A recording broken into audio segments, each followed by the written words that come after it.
রমাদান মাস, বিকেলের নরম আলোয় সন্ধ্যা ঘনিয়ে আসছে। গ্রামের মানুষ ইফতারের প্রস্তুতিতে ব্যস্ত। 7 বছরের বাচ্চা আব্দুর রহমান, সে আজ প্রথম রোজা রেখেছে। সে তার মাকে বলে, মা, আর কত দেরি, ইফতার হতে তো বেশি সময় নেই।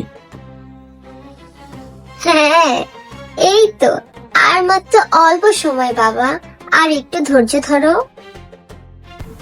ঠিক আছে মা, আমি অপেক্ষা করছি।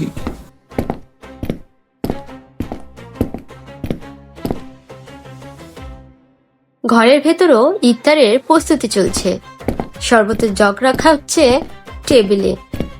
তোমরা জানো, রমাদান মাস রহমতের মাস। আমাদের উচিত এই রমজানে আমাদের যার কাছে যতটুকু আছে সেইটুকু নিয়ে রমাদান পালন করা, জাকাত দেওয়া, সাদকা দেওয়া এবং একে অপরের সহযোগিতা করা। তাতেই আল্লাহর সন্তুষ্টি অর্জন করা সম্ভব। আরো একটা কথা মনে রাখবে, অল্প আমলই নাজাতের জন্য যথেষ্ট। হ্যাঁ বাবা, আমিও তোমার সাথে একমত, কিন্তু অবশ্যই আমাদের মনকে পরিষ্কার রাখতে হবে, হিংসে বিদ্বেষ রাখা যাবে না।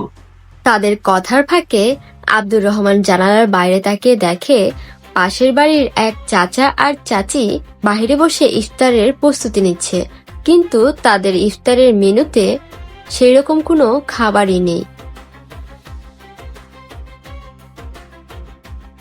এটা কিভাবে সম্ভব?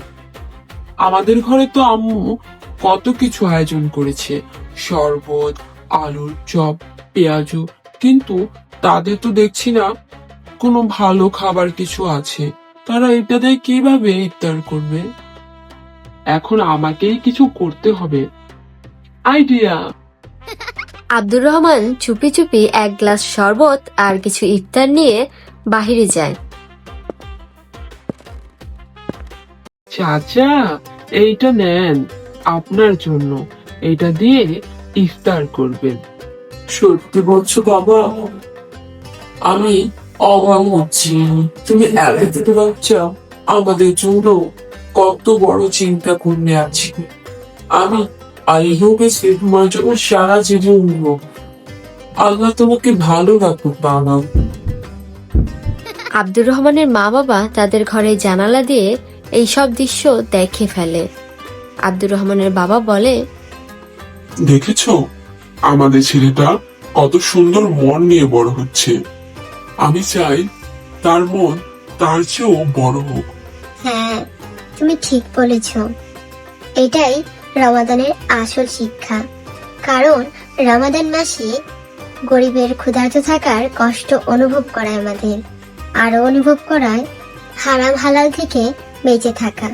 তোমরা ঠিক বলেছ, রমাদান শুধু রোজা রাখার মাস না, রমাদান মানে দুঃখ কষ্ট ভাগ করে নেওয়ার মাস, ভালোবাসা শেখা মাস, মন পবিত্র করার মাস, দান সৎকা করার মাস, একে অপরের সহযোগিতা করার মাস।